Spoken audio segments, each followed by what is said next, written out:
बाबा की, शाकंभरी माता की, जीण माता की, सालासर बालाजी की, लोहारगढ़ तीर्थ और हर्षनाथ धाम की,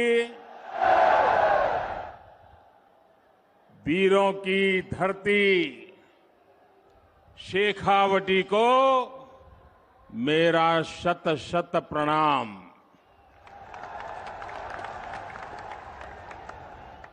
यहां के बारे में कहा जाता है, बोली जानी मीठी मिश्री, बोली जानी मीठी मिश्री, गमी सुहावई माटी, धर्माना विद्वाना की, या महापुरुषा की थाती, गम अनमोल रतन निपजावे, घन अनमोल रतन निपजावे, वाह भाई शेखावटी।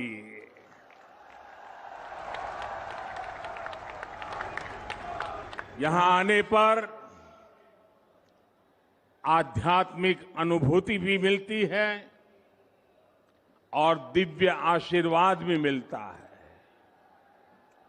शेखावटी की धरती शिक्षा संत स्वामी केशवानंद जी की जन्मभूमि है।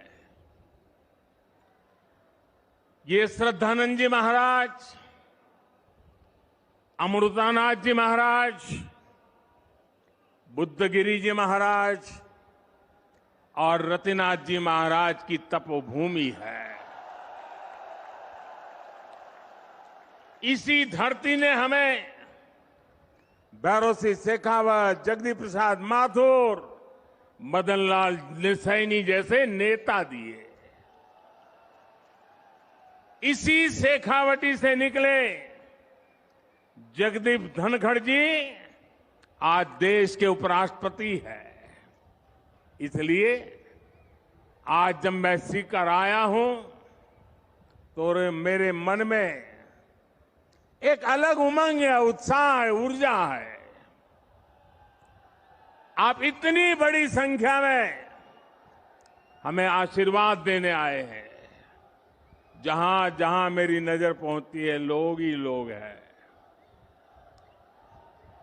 वहां पीछे तो बिल्डिंग के ऊपर भी लोग दिखते हैं। ये जन सैलाब बता रहा है कि आने वाले चुनाव में ऊंट किस करवट बैठेगा।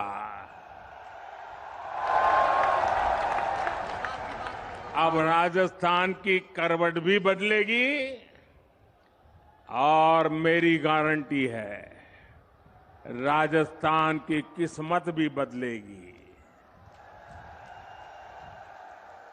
इसलिए आज राजस्थान में चारों तरफ एक ही गूंज है, एक ही स्वर है, एक ही नारा है, जीतेगा कमल, खिलेगा कमल। साथियों, भाजपा की सरकार राजस्थान की दिन रात सेवा करने के लिए प्रतिबद्ध है। अभी कुछ देर पहले आपने शायद यहां टीवी पे कार्यक्रम देखा होगा। किसानों के बैंक खातों में पीएम किसान सम्मान निधि के लगभग 18,000 करोड़ रुपए भेजे गए हैं। राजस्थान के भी 55 लाख से ज्यादा किसानों को आज 1200 करोड़ रुपए से ज्यादा सीधे उनके खाते में पहुंच गए हैं।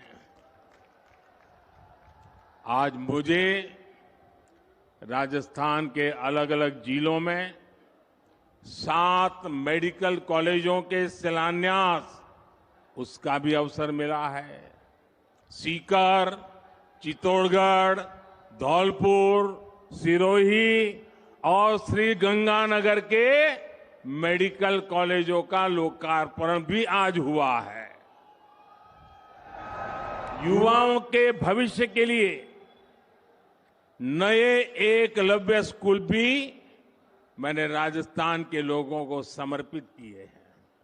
साथियों, केंद्र सरकार की तरफ से राजस्थान की सेवा का ये सिलसिला लगातार चल रहा है। इससे पहले कुछ सप्ताह पहले मैं बीकानेर आया था, तब भी मुझे अमृतसर जामनगर एक्सप्रेसवे और 24,000 करोड़ रुपयों की परियोजनाओं के लोकार्पण शिलान्यास का सौभाग्य मिला था। राजस्थान में अच्छी सड़कों के लिए, अच्छे हाईवे के लिए, राज्य के विकास के लिए भाजपा सरकार केंद्र से लगातार पैसे भेज रही है। जब केंद्र में, साथियों याद रखना, याद रखोगे? याद रखोगे? जरा हाथ ऊपर करके बताओ, याद रखोगे? पक्का याद रखोगे? केंद्र में जब कांग्रेस की सरकार थी तो 10 साल में राजस्थान को टैक्स की हिस्सेदारी के रूप में 1 लाख करोड़ रुपए ही दिए गए थे। बीते 9 वर्षों में भाजपा की सरकार ने टैक्स की हिस्सेदारी के रूप में राजस्थान को 4 लाख करोड़ रुपए से भी ज्यादा पहुंचाए हैं। कहां 1 लाख करोड़ और कहां 4 लाख करोड़। जब केंद्र में 10 साल कांग्रेस की सरकार थी तो राजस्थान को सेंट्रल ग्रांट के रूप में भी करीब 50,000 करोड़ रुपए ही दिए गए थे। हमारी सरकार ने बीते 9 वर्षों में सेंट्रल ग्रांट के तौर पर राजस्थान को 1.5 लाख करोड़ रुपए से ज्यादा दिए हैं। लेकिन जब से यहां कांग्रेस की सरकार बनी है, तब से यहां विकास के काम में सिर्फ रोड़े अटकाने का ही काम चल रहा है। मैंने राजस्थान सहित पूरे देश की बहनों से वादा किया था कि उनके घर तक पाइप से पानी पहुंचाऊंगा, और जब इतनी बड़ी मात्रा में आज माताएं बहनें आशीर्वाद देने आई हैं, हमने इसके लिए जल जीवन मिशन शुरू किया। आज देश भर में, आंकड़ा सुनिए दोस्तों, आज देश भर में 9 करोड़ से अधिक नए परिवारों तक पानी के कनेक्शन पहुंच चुके हैं। अनेक राज्यों में 100% नल से जल देने का काम पूरा हो गया है। लेकिन राजस्थान के लोगों को कांग्रेस की सरकार पानी के लिए भी तरसा कर रखना चाहती है। राजस्थान हर घर जल योजना में बहुत पीछे चल रहा है।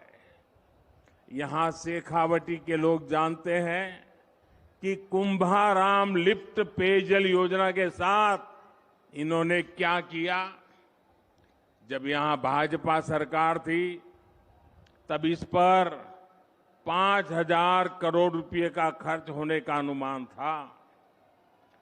कांग्रेस की सरकार बनी तो उन्होंने परियोजना को तो लटका दिया। आज इसकी लागत भी करीब करीब 2 गुनी हो गई है। यानी कांग्रेस ने पानी का भी नुकसान किया और पैसे का भी नुकसान किया। भाइयों और बहनों, कांग्रेस ने राजस्थान में सरकार चलाने के नाम पर सिर्फ लूट की दुकान चलाई है, झूठ का बाजार सजाया है। कांग्रेस का मतलब ही है लूट की दुकान, झूठ का बाजार। और लूट की इस दुकान का सबसे ताजा प्रोडक्ट है, ताजा प्रोडक्ट राजस्थान की लाल डायरी। आपने लाल डायरी के बारे में सुना है ना? सुना है ना?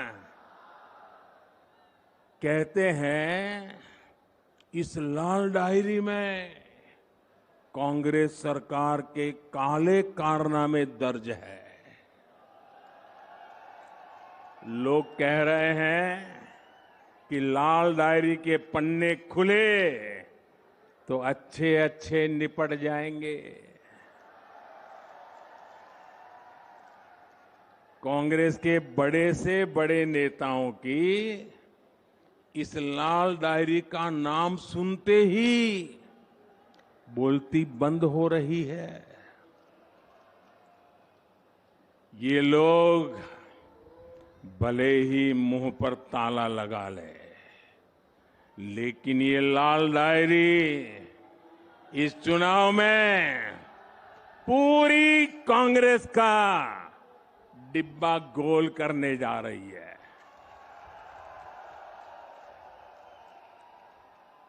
साथियों, लोकतंत्र में हर सरकार को अपने काम का हिसाब देना होता है, लेकिन क्या राजस्थान में कांग्रेस आपको अपने काम का हिसाब देती है क्या?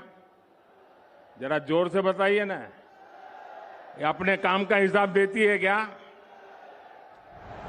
जो 4 साल सिर्फ सोएगा वो अपने काम का हिसाब कैसे देगा? इन लोगों ने सरकार का हर दिन आपसी खींचतान में, वर्चस्व की लड़ाई में बर्बाद किया है। साथियों, आज केंद्र की भाजपा सरकार आपके सुख दुख की साथी बनकर आपके जीवन से मुश्किलें कम करने के लिए काम कर रही है। देश के करोड़ों लोगों को पक्का घर बनाकर लखपति बनाने की गारंटी दी गई है। साथियों, ये पक्का घर बनाकर लखपति बनाने की गारंटी किसने दी है? ये गारंटी किसने दी है? ये गारंटी को किसने पूरा किया है? भाजपा सरकार ने। देश के करोड़ों गरीबों को मुफ्त राशन की गारंटी किसने दी? किसने दी? किसने दी? भाजपा सरकार ने दी। कोरोना के काल में करोड़ों गरीबों को मुफ्त वैक्सीन की गारंटी किसने दी? किसने दी? भाजपा सरकार ने दी। देश के करोड़ों गरीबों को अस्पताल में 5 लाख तक के मुफ्त इलाज की गारंटी किसने दी? किसने दी? जन औषधि केंद्र में गरीबों को सस्ती दवाइयों की गारंटी किसने दी? किसने दी? गरीब का बच्चा भी डॉक्टर, इंजीनियर बन सके, अंग्रेजी ना आने की वजह से पीछे न रह जाए, इसके लिए मातृभाषा में पढ़ाई की गारंटी किसने दी? पूरी ताकत से बोलिए, किसने दी? किसने दी? गरीब के कल्याण के लिए दिल्ली में बैठा आपका ये सेवक पूरे समर्पित भाव से काम कर रहा है। भाइयों और बहनों, हमारे सीकर की पहचान तो शिक्षा नगरी के रूप में भी होती है। यहां के गांव ढाणी डॉक्टर इंजीनियर बनाते आए हैं। केंद्र की भाजपा सरकार युवाओं को शिक्षा और रोजगार के नए अवसर देने में जुटी है। लेकिन राजस्थान में क्या हो रहा है? राजस्थान में युवाओं के भविष्य से खिलवाड़ हो रहा है। पेपर लीक उद्योग चल रहा है, पेपर लीक उद्योग।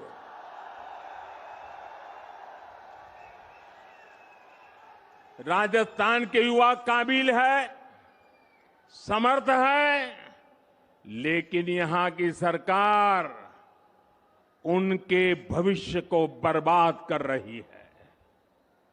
यहां सत्ताधारी दल के लोगों पर ही पेपर लीक माफिया होने का आरोप लग रहा है। लग रहा है ना? लग रहा है ना? राजस्थान के युवाओं को पेपर लीक माफिया से बचाने के लिए क्या करना पड़ेगा? कांग्रेस को हटाना ही होगा। क्या करना होगा? भाइयों बहनों, राज्य सरकारों की एक और सबसे बड़ी जिम्मेदारी होती है नागरिकों की सुरक्षा की, कानून व्यवस्था की। लेकिन कांग्रेस सरकार ये भी नहीं कर पा रही। आए दिन गैंग वॉर की खबरों ने राजस्थान जैसे शांति प्रिय प्रदेश को, उसकी साख को बिगाड़ दिया है।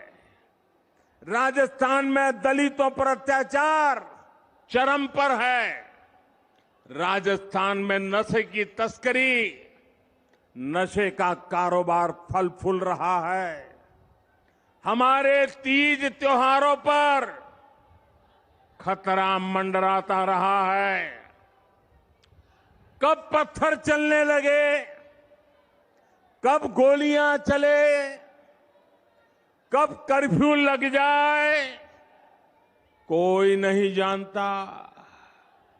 भाइयों और बहनों, राजस्थान के लोग कुछ भी बर्दाश्त कर सकते हैं, लेकिन राजस्थान के लोग बहन बेटियों के सम्मान से खिलवाड़ कभी भी बर्दाश्त नहीं कर सकते।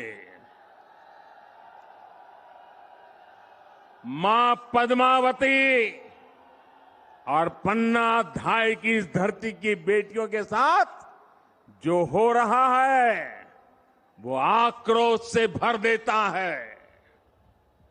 किसी दलित बेटी के साथ दुष्कर्म होता है और फिर उस पर एसिड डाल दिया जाता है। किसी दलित बहन के साथ उसके पति के सामने गैंगरेप होता है, आरोपी उसका वीडियो बनाते हैं, पुलिस में रिपोर्ट नहीं लिखी जाती, बेखौफ आरोपी वीडियो वायरल कर देते हैं। छोटी छोटी बच्चियां, स्कूलों में पढ़ाने वाली टीचर तक यहां सुरक्षित नहीं है। और साथियों, कार्रवाई करने के बजाय कांग्रेस के नेता पीड़ित महिलाओं पर ही झूठ बोलने का आरोप लगा रहे हैं। वाकई बहुत हो गया। भाइयों बहनों, राजस्थान की धरती है, ये वीरों की धरती है, ये पराक्रमियों की धरती है। ये याचना करने वाले लोग नहीं है, ये हुंकार करने वाले लोग हैं। और इसलिए इस बार चारों ओर एक ही हुंकार है, एक ही नारा है, हर राजस्थानी का एक ही संकल्प है, बहन बेटियों पर अत्याचार नहीं सहेगा राजस्थान। बहन बेटियों पर अत्याचार, बहन बेटियों पर अत्याचार, बहन बेटियों पर अत्याचार, दलित पर अत्याचार, दलित पर अत्याचार, कर्ज से मरता किसान, कर्ज से मरता किसान अपराध बेलगाम नहीं सहेगा, अपराध बेलगाम नहीं सहेगा राजस्थान। पेपर लीक से युवा परेशान नहीं सहेगा राजस्थान। भ्रष्टाचार नहीं सहेगा राजस्थान। साथियों, कांग्रेस आज देश की सबसे बड़ी दिशा विहीन पार्टी बनकर रह गई है। इन दिनों कांग्रेस और उसके सहयोगी दलों ने एक नया पैंतरा चला है। ये पैंतरा है नाम बदलने का। पहले के जमाने में राजस्थान के लोग व्यापारियों की दुनिया बराबर जानते हैं।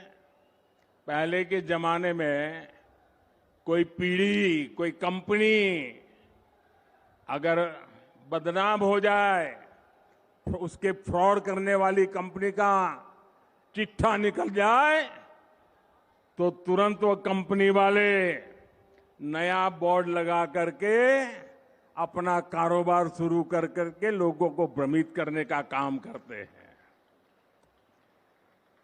और नाम बदल करके लोगों को मूर्ख बना करके अपना धंधा पानी चलाने की कोशिश करते हैं।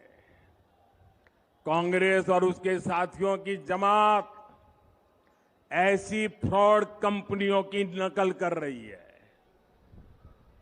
यूपीए के कुकर्म लोगों को याद ना आए, इसलिए इन्होंने अपना नाम यूपीए से बदलकर INDIA कर दिया और इतना लंबा कर दिया कि लोग भूल जाएं।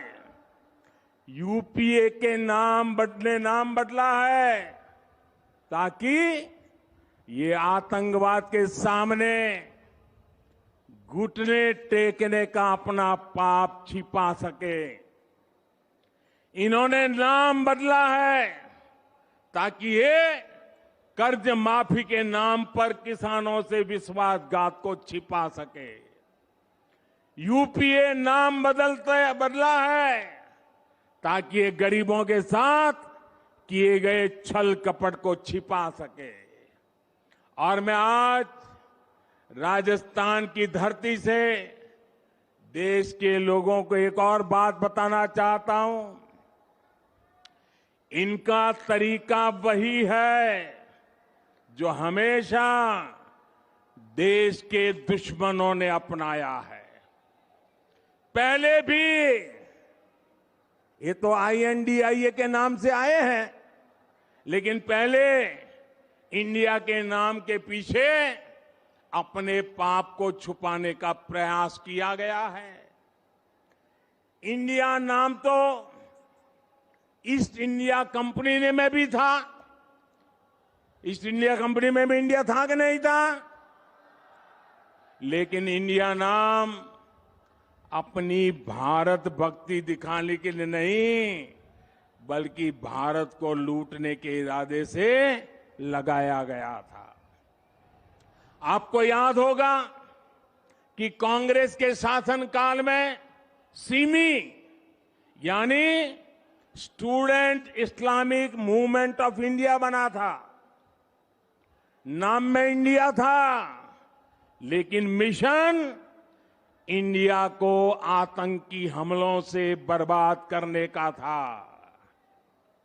जब इसके कुकर्म सामने आए तो सीमी पे बैन किया गया, और ये बैन हुआ तो फिर नया नाम लेकर आए। उन्होंने भी नाम बदला, पीएफआई। सीमी बन गया पीएफआई, यानी पॉपुलर फ्रंट ऑफ इंडिया। नाम नया, नाम में फिर इंडिया, लेकिन काम वही पुराना। साथियों, INDIA के नाम के लेबल से ये अपने पुराने कारनामों को छुपाना चाहते हैं। यूपीए के कारनामों को छुपाना चाहता है। अगर इनको वाकई इंडिया की परवाह होती तो क्या विदेश में जाकर के विदेशियों से भारत में दखल देने के लिए बात करते क्या? अगर उन्हें इंडिया की चिंता होती तो क्या ये सर्जिकल स्ट्राइक और एयर स्ट्राइक पर सवाल उठाते क्या? इनको इंडिया की चिंता होती तो क्या ये गलवान में भारत की सेना के शौर्य को कटघरे में रखते क्या? साथियों, ये वही चेहरे हैं जो आतंकी हमला होने पर दुनिया के आगे रोते थे, कुछ नहीं करते थे। इन्हें देश के सुरक्षा बलों के सामर्थ्य पर भरोसा नहीं है। ये वही चेहरे हैं जिन्होंने हमारे सैनिकों का हक मारा है। दशकों तक हमारे सैनिक 1 रैंक 1 पेंशन मांगते रहे, लेकिन इन्होंने नहीं दिया। जो लोग टुकड़े टुकड़े गैंग को गले लगाते हैं, जो लोग भारत में भाषा के आधार पर बंटवारा करते हैं, जो लोग विदेशों से संबंध भी इस आधार पर बनाते हैं कि उनका वोट बैंक नाराज ना हो जाए, जिनके लिए राष्ट्रहित नहीं बल्कि वोट बैंक सर्वोपरि है, वे लोग आज जब INDIA की बात करते हैं तो दिखावा लगता है, छलावा लगता है, झूठ लगता है। भाइयों और बहनों, इन लोगों में अहंकार कूट कूट कर भरा हुआ है।